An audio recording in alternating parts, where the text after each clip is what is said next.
Then 12 o'clock hour. Oh, sure. Yeah, no, I don't know. I'm gonna start the show and make up my mind when I want to. Cool. Not a problem.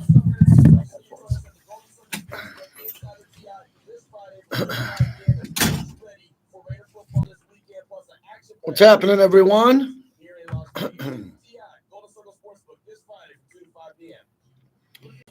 We are all live.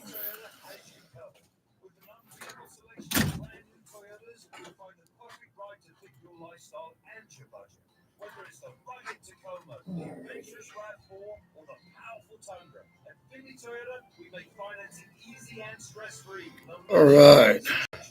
Toyota, driven to excellence. At the Valley Auto Mall in Henderson or online at finnytoyota.com. This is JT for Grimaldi's, New York style coal-fired brick-oven pizza that you crave. 4 locations here in the Valley. How's everyone doing, man? You don't know who's going to be watching this. It could be a Hall of Famer sitting in Northern California. It could be a boss. It could be a high school friend of mine, a college friend.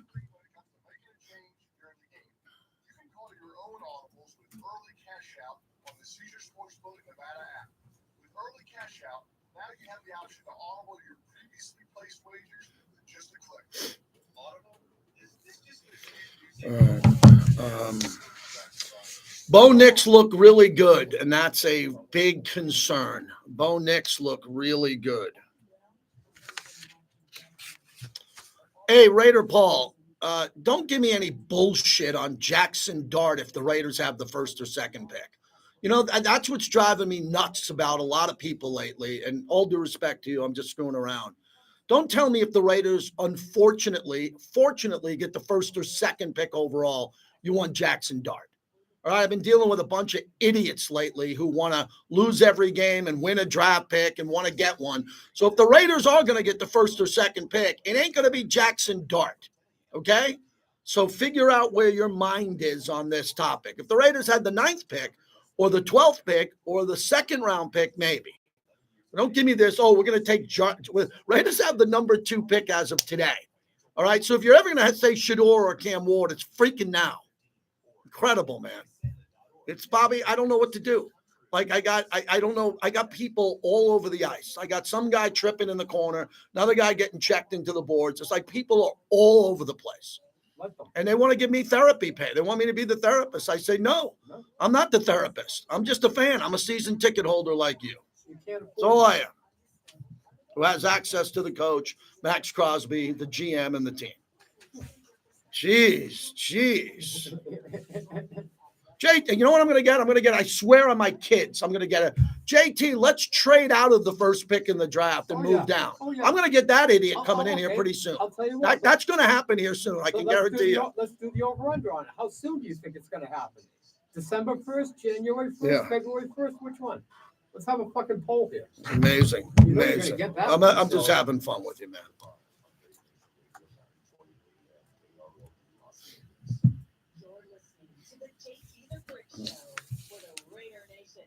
Sound off and react for over 20 years.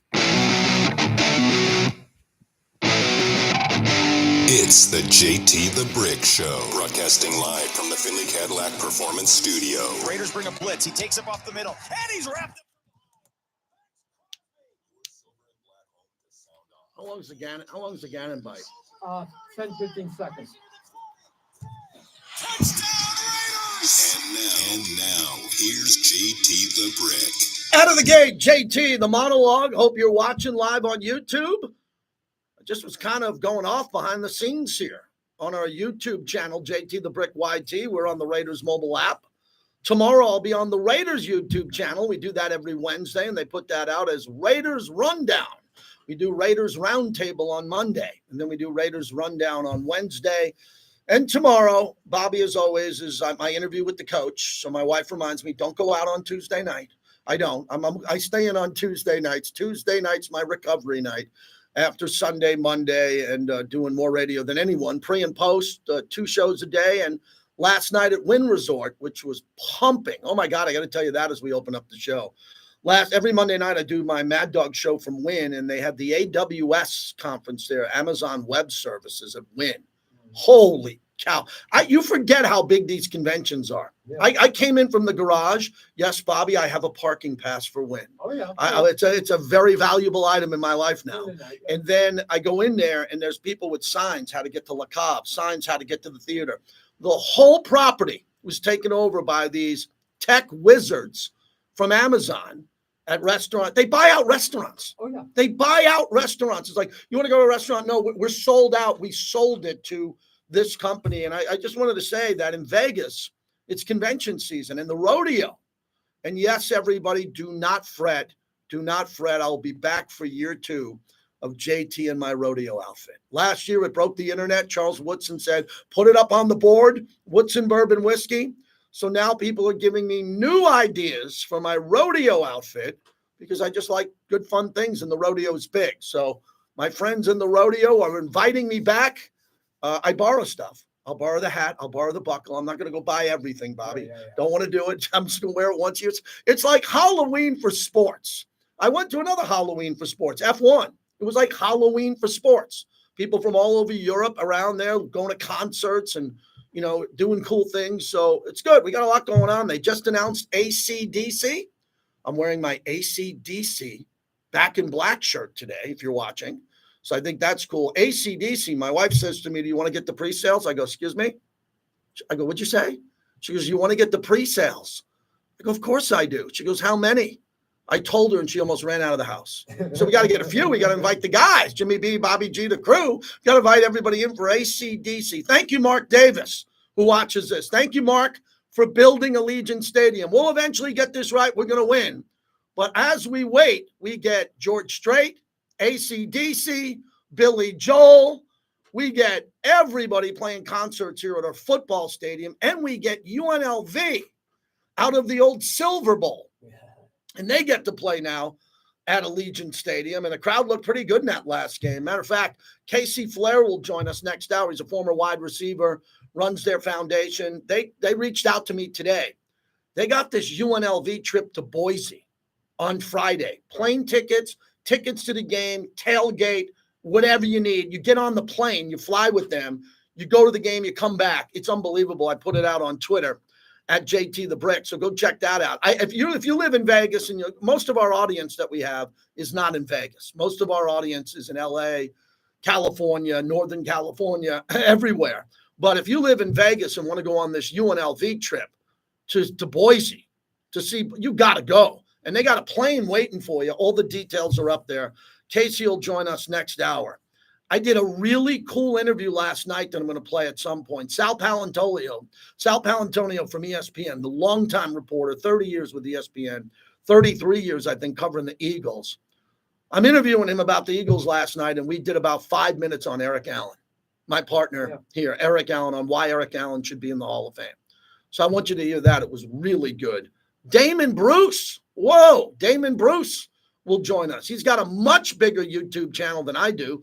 Guy's a YouTube machine, a longtime friend of mine in the Bay Area on the Niners. And what's going on with the Niners? Man, the Niners are a mess, but they're going through a lot of personal issues. Trent Williams lost his latest, his wife and him had a baby, and the baby was born stillborn, passed away. And then they have another player, Ward, who lost a child. The Niners are going through a brutal, uncomfortable, difficult time in their family. We're not here to rip on the Niners for what they're going through, because what they're going through as a family, as a football organization, is horrific.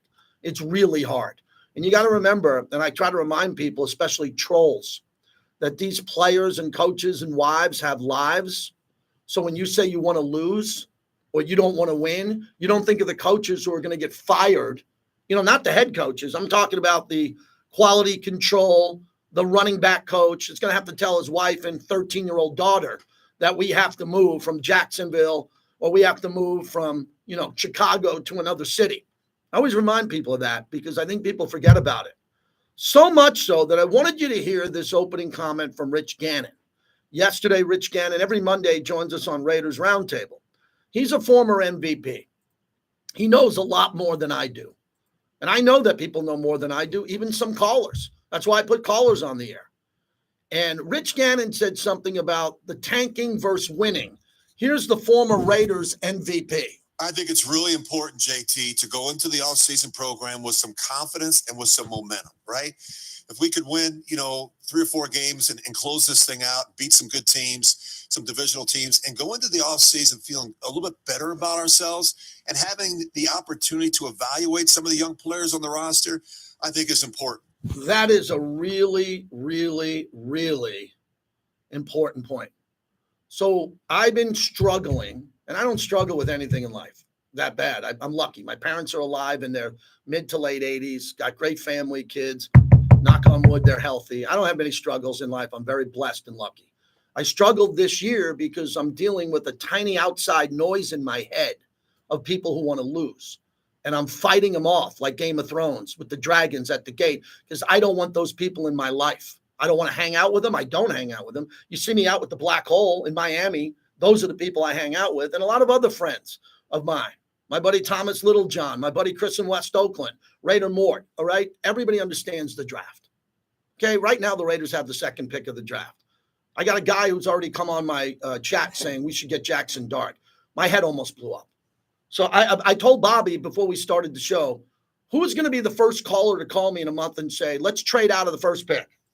It's going to happen, and my head's going to pop. It really is. It's going to be on the other side of the room. Someone's going to call me and say, the Raiders have the second pick in the draft. Let's trade down. And then I got people going, we have to lose every game to get the first pick. That was Rich Ganon. Much more important than I am, times 10, telling all of you that he wants to win 3 or 4 more games because he believes, because he's a former MVP, that the camaraderie around the team, the players winning, going into the offseason is more important than that mythical draft pick that you want. So as much as I'm not arguing with you on that topic, because I'm not doing much draft talk here, Rich Gannon, I wanted to play that because the Raiders put it out on their social media and other people, and they're attacking Rich Gannon. How low do you got to be to attack Rich Gannon for what he's done for you as a fan? Just an awesome guy, great player, former MVP. And people are going to troll Rich Gannon because he wants to win. The guy who sits to the left of me, Eric Allen, wants to win every game.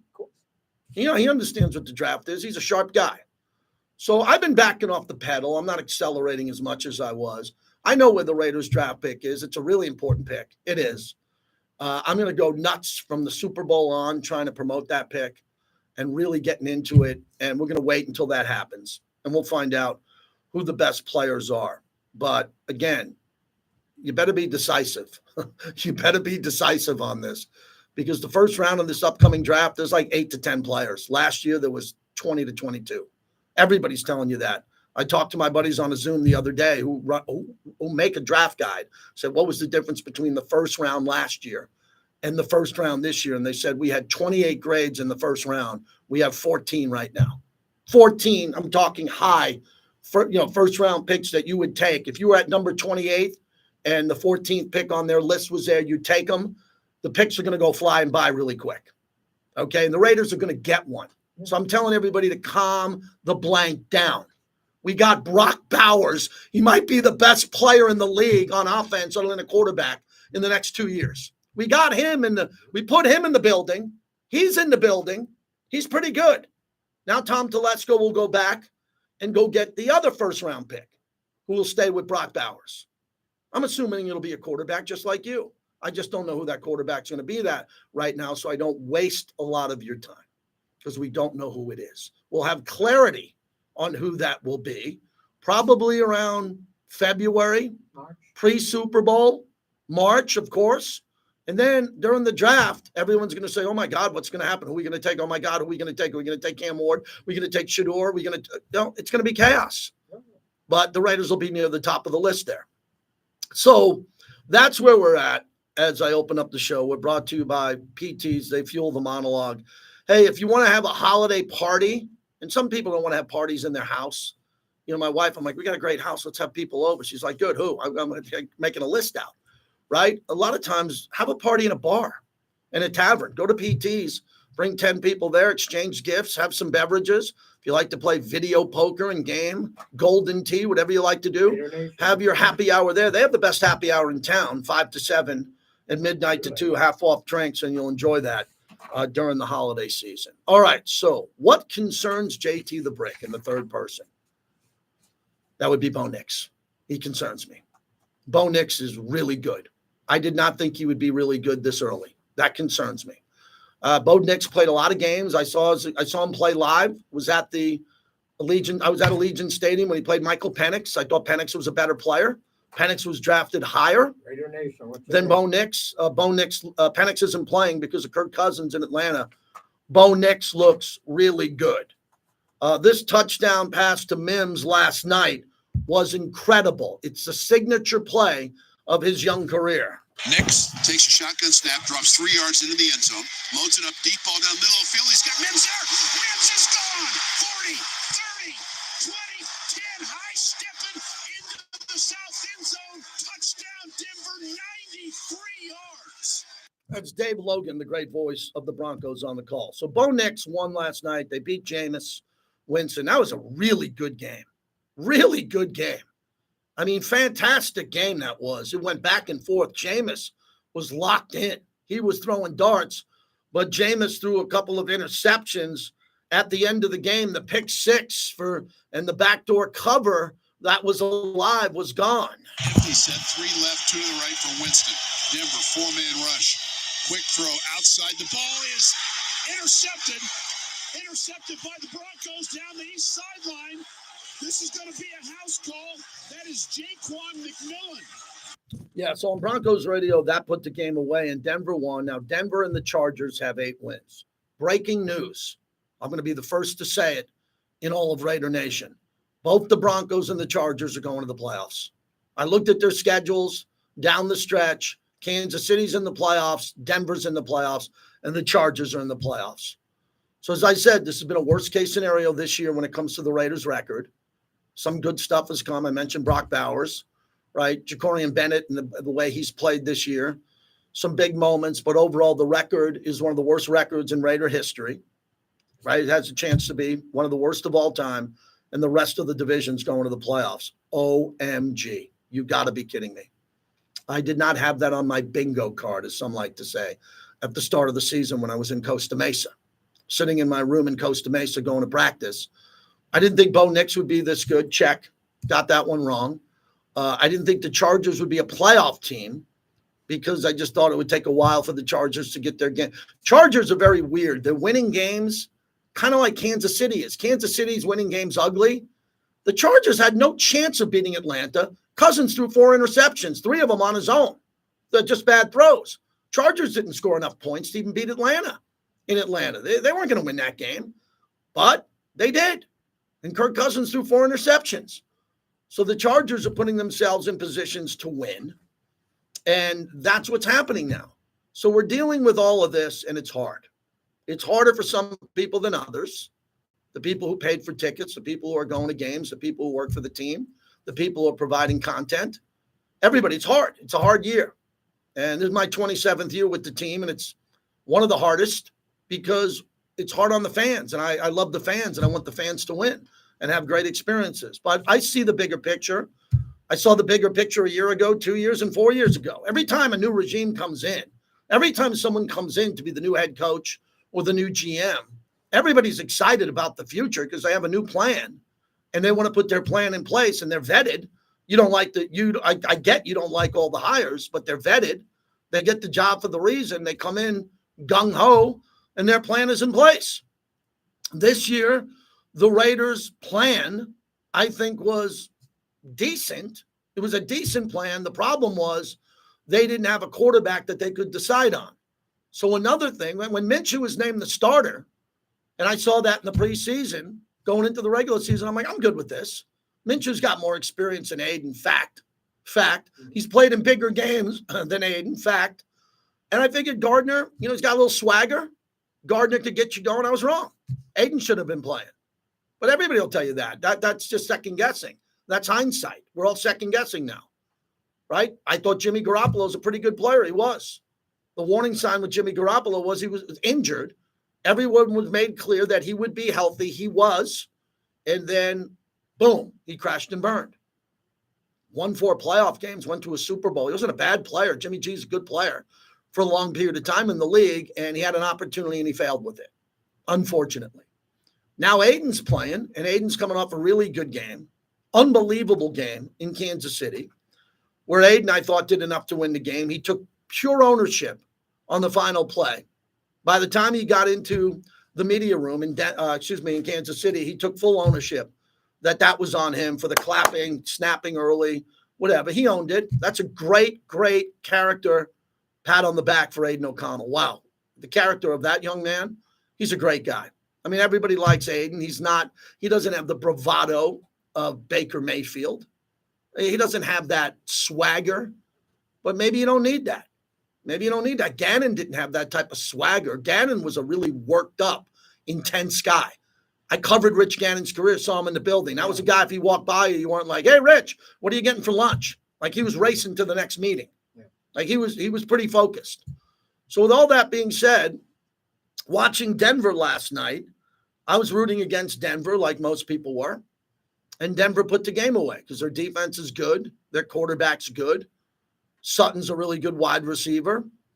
And Sean Payton picked the right quarterback as of now. I'm not saying he's going to be a lock to be a multiple Pro Bowler. He could be an MVP in 5 years, 4 years. He could. That's the way he's looking. He looks like a future Pro Bowler. I won't go MVP, but he looks pretty good right now. So I want to get your comments on that. As you notice, I'm morphing into a sports talk show, which is what I'm paid to do. I'm talking sports. I'm not talking about a mythical draft pick. I'm not going, I'm going to break down Tampa Bay tomorrow for the rest of the week. TJ Reeves, some of the other guests we have on will go behind enemy lines with the Buccaneers. But I need to get people to talk sports around here now. Yeah. Two-win team. I'll talk about the Raiders every day. Put the makeup on and go in the chair and get ready to do the shows. And I got a lot of Raider content for you. But when I talk about the Broncos, that opens up a phone line for you to talk about the rivalry with Denver and how concerned you are going forward. At 702-365-9200. When I mentioned the Chargers being this good, a lot of you figured that out. You were coming to me saying, Harbaugh. I knew Harbaugh was a good coach. You got to start with Al Davis and the Raiders. I'm aware of Harbaugh. I know how good of a coach he is, how expensive it is. You have any idea what Josh McDaniels is still getting paid? You know what some of the coaches cost in the league? And I'm pro Antonio Pierce for obvious reasons. I talk to him every week. He's great to me. I think I'm really good to him. We have a professional work relationship, and I want the guy to win. And he has the team prepared, and he has them coming out of the tunnel flying every game to win. They just don't have a very good team this year, and they've been decimated by injuries. Now, I say the same thing about the Niners. The Niners actually have more injuries because they have better players than the Raiders. So when Trent Williams is injured, he's better than Colton Miller. You all get that, right? When their linebacker, Greenway, goes out and he's out, he's better than Divine Diablo by a lot. So when the Niners have big injuries, they're bigger than the Raiders because they're better players on a better team. We'll dive into that with Damon Bruce coming up next hour or whenever he calls in. We'll have that set up here too. So for Denver winning last night, I'm not scared of any team. Look at Kansas City. You think the Raiders are scared of Kansas City? They play Kansas City tougher than any team in football. No one plays Kansas City tougher than the Las Vegas Raiders. They play them balls out. They want to win. They're cocky. They're in Mahomes' face. They are ready to win. They don't beat them, but they're in that fight, man. A lot of times when you went and fought Tyson early in his career, you aren't going to win the fight, and most people bowed out. Not the Raiders. They fight hard against Mahomes in Kansas City, and they came up short. So we're still talking about the blown opportunity the Raiders had to beat Kansas City. They would have 3 wins today. I still think they'd have the 3rd pick in the draft, which is great. If you're a draft honk and you love the draft, you'd be really happy. You'd have your draft party with balloons. The Raiders right now have the 3rd pick. But that was the game that we all wanted because that was the game that could have changed television this week. They don't even talk about the Raiders anymore. They don't even mention them. 0. Nothing. They don't mention them. One guy says at least they play hard. They play hard. That's a compliment. Because most of these guys just get Rich Eisen, who comes on before me, he seems to talk Raiders every day. He likes the Raiders. He wants the Raiders to win. So as we look at this whole year and what's going on and what's happening now, the Raiders got a couple of games coming up here that they could play massive spoiler. Okay, first off, they could knock Tampa Bay out of the playoffs. If they beat Tampa Bay in Tampa probably loses that game. They're going to have a hard time winning the division, even though they're still in there with Atlanta. They play Atlanta. So they play Tampa Bay and Atlanta back-to-back. Those are two teams in the division that are tied for first. I think the Raiders, if healthier, can hang with both those teams. They just hung with Kansas City. Come on. Right? They just hung with Kansas City at Arrowhead. They should be able to hang with Tampa and Raymond James and Atlanta here at home. But we'll see what happens here. And this is normally the time of the year because there's no one making business decisions. Someone did earlier in the year, and Antonio Pierce cleaned that up. Right? Jack Jones, business decisions. Jack's played much better since. There is no one on this roster making business decisions, which means they're racing sideline to tackle. Chason, how about the game Chason had? Man, you think that guy's mailing it in? Or you think that guy's trying to get a job somewhere with the sacks that he had last week? So you're going to see some hard play along the way. And I know a lot of fans say if the Raiders play and compete hard and lose and keep the high draft pick, they're going to be happy with that. And I understand that. I'm not going to fight those. I'm going to put the dragon away in Game of Thrones and not eviscerate those people. I know where you stand now. I understand all that, but I still want to win. I still want to have some fun. I still want to see some great plays. And most importantly, with my season tickets, I want to enjoy the games. I want to go to the game and be in a good mood, excited to see my wife and sons, see everybody that I see along the way at the torch, not be miserable. Want to be excited to be a part of the Raider Nation. That's what this is all about. Life's short, man. Life's real short. You can't be miserable.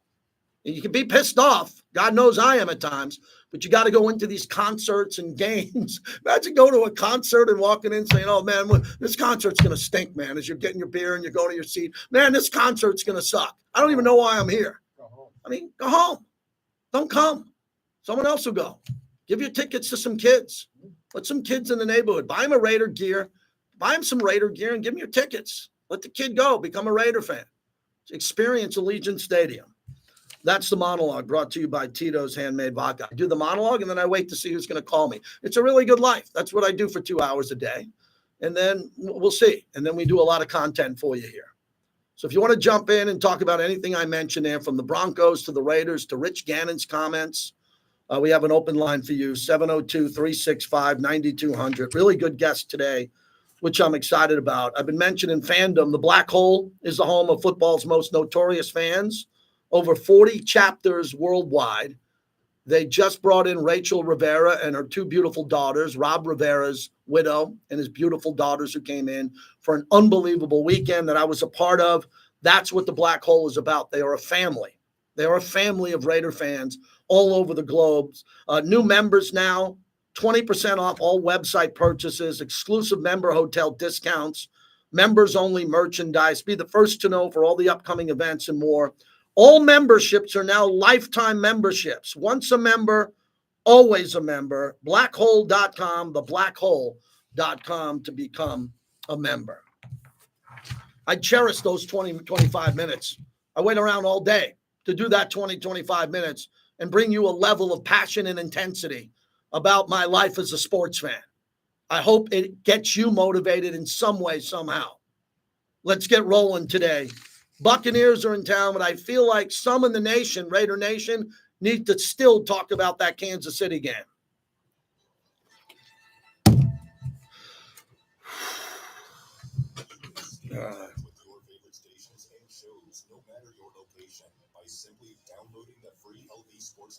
All right, what's going on in here? Pride, poise, passion, yes.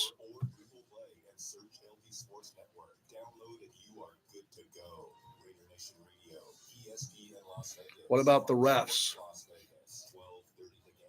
It's all part of the LV Sports Network and can all be streamed live on the LV Sports Network app. Download it today. James says, the fluffer, the guy who talks smack about AOC, now see who's boss. What's going on? We have an AOC battle in here?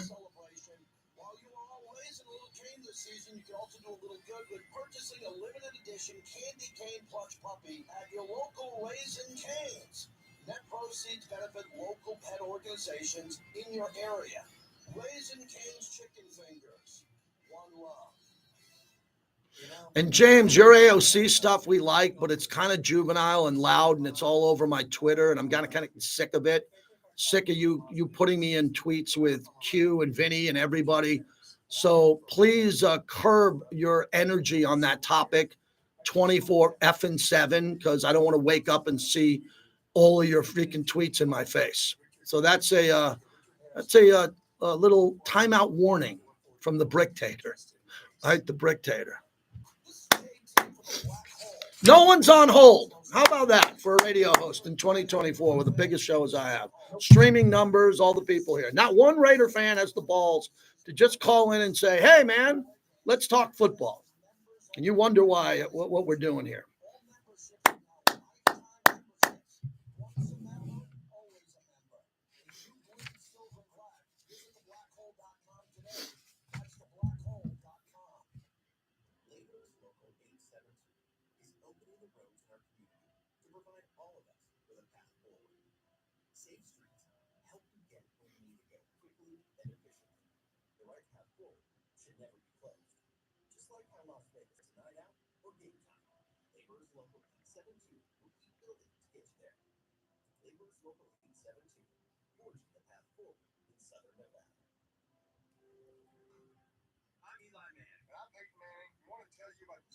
Sportsbook Nevada app with Caesars Rewards. You can instantly redeem your Caesars Reward credits for sports bets right on the app. We're waiting on Paul. Credits earned on the app for meals and experiences at 15 resorts across the state. Raider Nation Radio. Don't forget those tier credits. Yep, this is a radio show. We got producer. We got one producer. We got Bobby. Bobby's working the phones. And our phones are having a problem now because they don't call out, which is pretty remarkable. I've never heard of a phone that doesn't call out. So, Bobby, if you needed an emergency now and had to call the fire department, you wouldn't be able to do that? Oh, so you'd have to go to another. You'd have to go use it on your cell phone. Okay. Oh, Arnie, we're not a cursed team. We're a football team. They haven't won a playoff game since 2002. That does suck. But no one's cursed. Everybody's trying to win. Everyone's working their ass off to win. No one's cursed. You don't have to be so dramatic. Detroit's cursed. Cleveland's cursed. Cincinnati's cursed.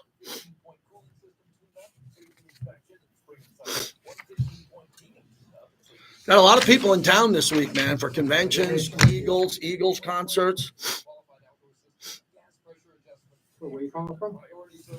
What's your take on Bo Nix? Let's get that in the chat. Bo Nix.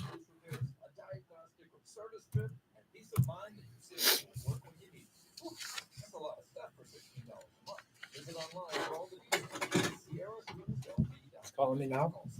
I don't know. Okay, great. Yeah, he is. Give me Antonio Pierce. Welcome back to the JT the Brick Show. Brought to you by Yeah, Paul's calling in. the best happy hour in town, 5 to 7 p.m. And midnight to 2 a.m. Well, I think that's the credit to both players, just putting time in, even on a short week, working after practice, talking. Aiden is a pretty good communicator. He's done a really good job of that since he's gotten back. And Brock just works. If you ask Brock to be here today on the day off, he'll be here and he'll be out there throwing the ball, playing pitch and catch. So I think all that stuff is growing. And I really look at our whole receiving core and our skill guys. Jacoby back-to-back weeks has had really good games. Trey Tucker getting him going out. It's really good to see that, we've been talking about taking shots. I know we talked about a lot in my pressers. Let's throw the ball down the field. Really good to see him make that play, run after the catch, and get in the end zone. So, man, I'm really excited about what these guys are doing, with especially a young core group of guys. Antonio Pierce, I'll exclusively interview him tomorrow, and we'll talk to him and get an idea. I'm going to walk through the final play against Kansas City. We'll start with that, and then we'll move into Tampa Bay as we do every week. We look back on the game that was, and then we preview the game ahead, and that's about it. Raiders run down tomorrow will be on the Raiders YouTube channel. They take the first hour. It looks unbelievable, man. This YouTube feed I'm doing is raw. It's just me, a camera. But what they do tomorrow is they add lighting and they add guests and they Lincoln Kennedy, and we have a really good time overall. Paul Gutierrez is going to join us coming up here in a minute, so we'll get him here. Let me get to Arnie in Modesto, who's been waiting. Arnie, start us off today. How are you? How you doing, JT? Good, thanks. Always listening to your show, and it's kind of our therapy for the Raider Nation in these dire times. We had the best game played this last week, but I just had a question to you. It just seems to me like all of the time I've always been a Raider fan, seems like we're cursed. I mean, we had the Tuck rule. Yeah, there's no such thing. There's no such thing as a curse. It's just they're losing games. Detroit's never played in a meaningful game. They haven't played in a Super Bowl. Cleveland hasn't won since Jim Brown. That was before the Super Bowl. You go back and look at. There's been many teams. The Cincinnati Bengals. So yeah, the Raiders are going through a rough patch since their last playoff win and their appearance in the Super Bowl. Perfect timing for Paul Gutierrez from ESPN. Paul, you've covered the team for a very long time. I don't think you would use the word cursed, but maybe you would because they're going through a really dry patch here. How do you see it? Well, I'll put it this way, JT. Number one, thanks for having me. Number two, when do I mention Jackson Dart so that your head explodes? Before or after? I like Jackson Dart, but I like Jackson Dart with the first or second pick in the second round. That's where I like him the most. How are you? How was your Thanksgiving? It was good. Flew to Kansas City on Thanksgiving Day and flew back the day after and got out of there before the snow really hit there. So, but yeah, you're right. I mean, I've covered this team. This is year 20 for me in the NFL, and having covered the Raiders for most of that time, seen a lot of strange things. And just when you think you've seen it all, you see what happened on Friday night in Kansas City. I don't know if cursed is the right word, but there's a lot of strange things that happen that you're just like, how does this continue to happen? So, you're right, though. The guys, the team itself, they're trying to win games. They're not trying to play for a draft slot because these guys, if you really think about it, they're playing for their next contract. They're playing for they're putting their resumes out there on tape. So if you're going out there and you're not putting up your best, then who's going to hire you after this, right? So it kind of is what it is, and you just roll the dice because as the great Hall of Famer Tom Flores told me, and it's no secret, the draft is a crapshoot anyways. Paul Gutierrez is our guest. So walk me through the last play. I thought it was pretty simple. You let the clock click down to 5, and then you spike it, and that's it. Or the other thing, Andy Reid calls timeout because he sees you're letting the clock expire down. That's it. I kicked the field goal there because I think Carlson could make it. It's well within his range. He missed a lot that day, but I think eventually he's going to hit one. How'd you see the play? Yeah, the whole thing really, JT, it seemed like it misfired 2 snaps prior to the fateful snap when Amir Abdullah cut back inside instead of going outbounds. Mm-hmm. He could have saved the Raiders some time if he had gone out of bounds there. I'm not saying it's his fault, but it's just observing what happened. Then if the true mindset, as Antonio said after the game, was to let the clock go all the way down and then kick the field goal, then why is Aiden running up to the line and spiking the ball with plenty of time on the clock still, the play clock and the regular clock? And then after that, why are they rushing to get out of the huddle to get up there to what they all said was they were supposed to run a play, let the clock run, and then throw the ball away? That didn't make much sense either. It was great to hear Jackson taking ownership, saying that it wasn't that we didn't step up, I didn't step up. It was great to hear Aiden explain, when I'm clapping my hands, that's a signal. None of that made sense either when you watch the replay. Yeah. The one thing that nobody's talked about yet, and I'm not throwing, casting aspersion here, but to see Dylan Parham, he reached over and he tapped Jackson. And as soon as he tapped him, that's when the ball came out. So that's kind of the mystery here. And I don't even know if it's worth really diving into anymore, but that's something that nobody ever talked about there. Too. Yeah. The whole thing was strange because nothing really mattered in that game until the last 15 seconds.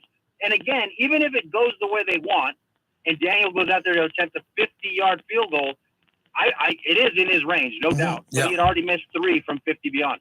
Yeah, Bobby, put Paul on hold. Let's get him back on a cleaner phone line. It's cracking a lot.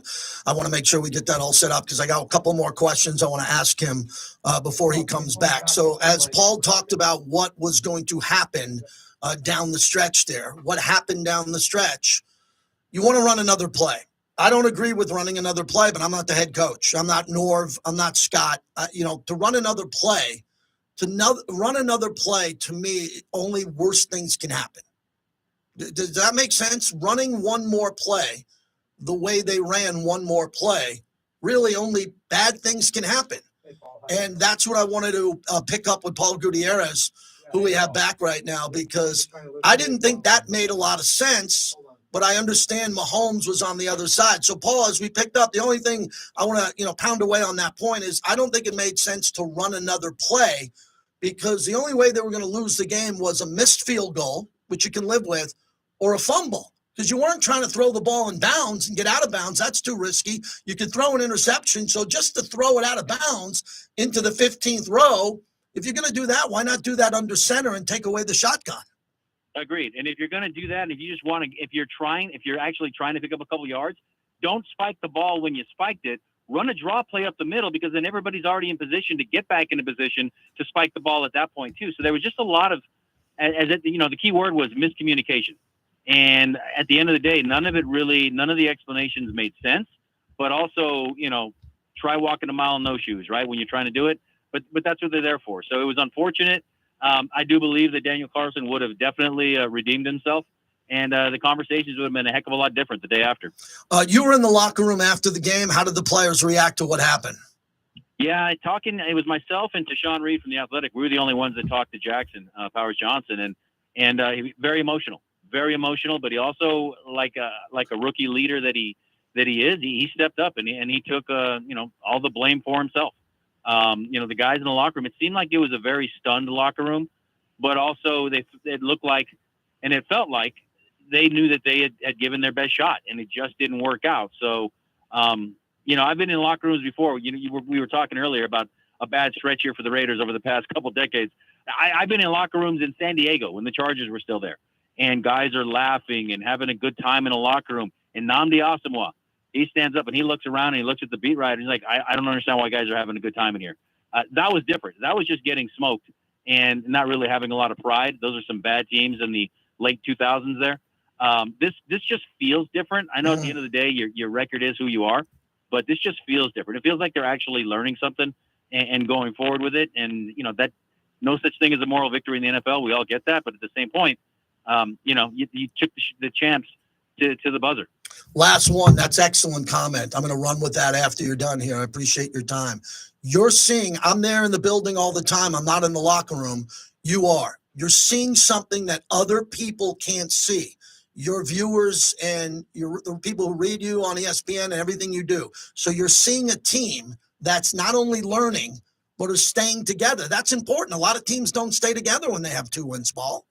And that's the difference between teams that I've covered in the past and what I'm seeing here. Look, at the end of the day, the facts are the facts. The record is the record. They're one loss away to the Chargers, JT, at the end of the season from being 0-6 in the division, a year after being 4-2. And the last time they were 0-6 in the AFC West, 2006. And guess what they got out of that? DeMarcus Russell. So you can play all the games you want and look at things here and there and the other. There is a foundation being built here. But at the same point, if you're learning things, but you're not learning how to win, that's a very fine line between that definition of insanity, right? Doing the same thing over and over again and expecting a different result. They need to get a win or two here down the stretch to know what that feels like. And I went back and I looked at a story I wrote towards the end of the season last year with all the good vibes and the happiness and the cigar smoke and everything else. It feels different this year. I don't even know how to explain it really beyond that. It's great. It was an unbelievable interview. You explained a lot. Thank you, Paul. Thanks for making time for us. Always. Take care. All right. Paul Gutierrez from ESPN. Very good point. I mean, that was really good. That's why we have him as our insider, right? We got about 9 or 10 insiders that we pick for a reason. Ready? We have them on for a reason to put them here so they can add content and bring something to the show. And the callers bring things to the show. The callers bring their raw energy. And a lot of them bring knowledge and fandom, which we need here. And then I give you what I think. But there's something going on that Paul sees in the locker room. And when I'm in the building and I'm walking around and I see players and players that I know, I see good things. I don't see a team driven apart, gossiping or hearing about gossip. And really, they're upset. You think Matt Crosby's happy having 2 wins? His career is going by pretty fast. Unfortunately, it's just in the early part of his prime. Max is going to have plenty of time to win. But I've been saying this and people are picking up on it. The time now for Max Crosby is to win now. It isn't 3-4 years from now. We don't know what's going to happen 3-4 years from now. We're up against Jim Harbaugh, Bo Nix, and Patrick Mahomes. Any chance the Raiders have to quickly turn this around, and what Paul said in our conversation, which was very interesting to me, is that he thinks they're learning. I know some people are going to scoff that. What, learning how to lose? No, he didn't say that. They're learning. They're getting better.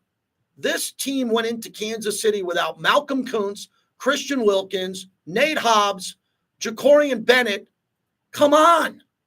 They had Nate Hobbs, Jacorian Bennett alone in that game, they win. Let me repeat that. Nate Hobbs and Jacorian Bennett in that game, I think the Raiders win. Then you go, no Marcus Epps, your starting safety, no Christian Wilkins, and no Malcolm Kuntz. Kuntz had the best game of his life on Christmas in Kansas City. Yeah. Those are 5 starters, and they held Kansas City to 19 points. Out. What happens if all those guys come back or some of them come back? Raiders are going to have a feast in the draft. They're going to get a lot of players in the draft. A lot. They got the Devontae 3rd-round pick. They're going to have high picks. And then look how much money the Raiders have to spend. And I understand some GMs don't like to spend money on players that were on another team or that's going to change because this team can't sit around with 2-3 wins. They're going to have to bring in some really good free agents. And I know free agents are going to want to come to play in that new stadium, that world-class facility, and no state taxes, no days off, no state taxes. Got to get some good players in here in the offseason. Shields Up is in Connecticut. Go ahead. Hey, JT, thank you for taking my call. Yeah, these are some dark days, but I want to give a positive vibe out to Tom Telesco. I think he's done a great job. If you take away Cody White here and Andre's feet, the signing, and he was cornered kind of like the market was in the quarterback with Minshew. I get it, but I still think that O'Connell should have stuck. But I want to give Telesco a big shield up because I think he's done an excellent job. He's been able to get affordable, good talent in the free agency market with the injuries that you said previous on defense. He's going to have a hard task to the end of the year because we had those guys as free agents too on defense. So there's some holes to be filled. It was a tough loss against the Chiefs, really tough. I got a question, and I don't expect I know the organization and everything else, and I appreciate that, sir. But there's a guy in our organization. He's got the game manager title. His name is Matt Sheldon, and I want to know what this gentleman is doing. Is he guiding our coach in the right direction during these periods of I don't know what's going on during the game? But we hired this man to do a certain job to help our coach guide him, just like Marvin Lewis and all these others.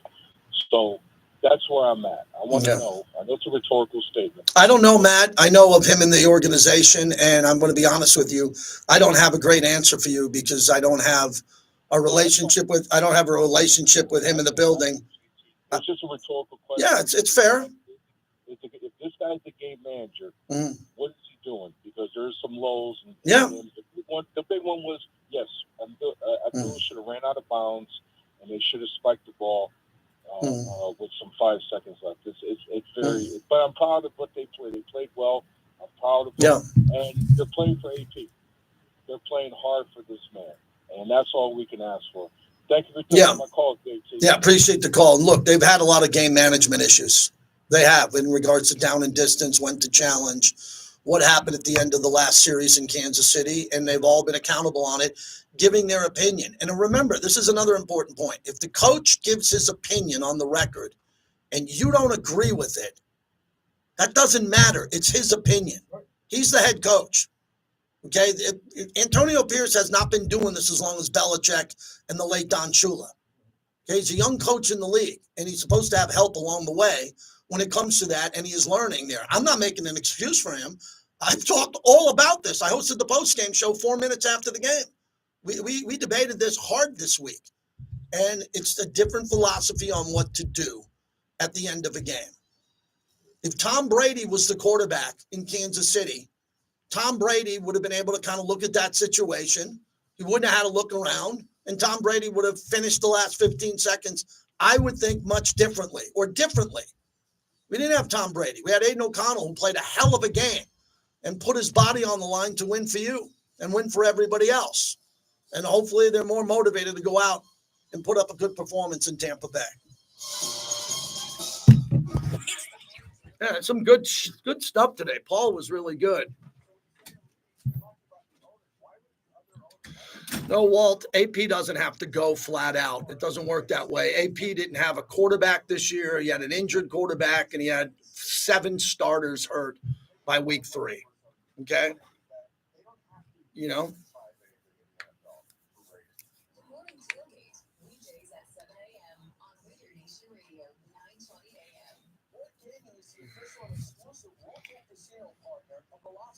Raiders at Allegiant Stadium. Bring your friends, have some fun, but always bet on black. Visit their 10 casinos across the valley. Don't let the game get out of hand. Please bet responsibly.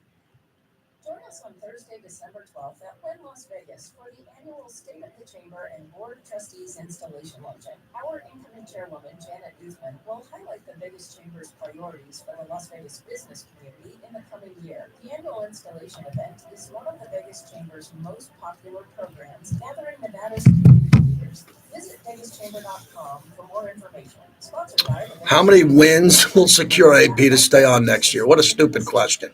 Do you really believe there's a lot of wins left or not? Or you think I know the answer, or do you know the answer to that? That's a Mark Davis decision with a coach. I mean, some of the questions that people ask me are amazing. If I say 2 more, will that change your mind? It won't have any effect on you. So no comment.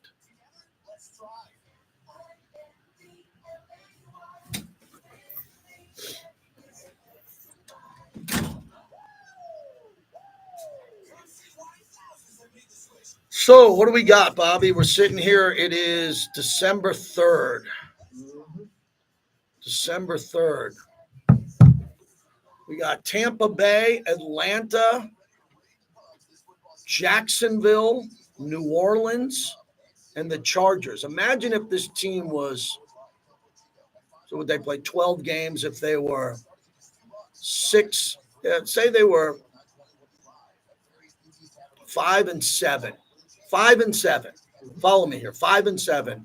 And they had Tampa Bay, New Orleans, Atlanta, Jacksonville, and the Chargers left. I mean, 5-7, they would be in the hunt. Oh, yeah. And you'd say, man, there's at least 2 more wins there. That'd be 7. But, people don't want to get to 7 wins or 8 wins. People want to go to the Super Bowl. I get it. My most improved player is Jacorian Bennett. He had a really good year. I don't know what his status is with his injury. We'll see what happens.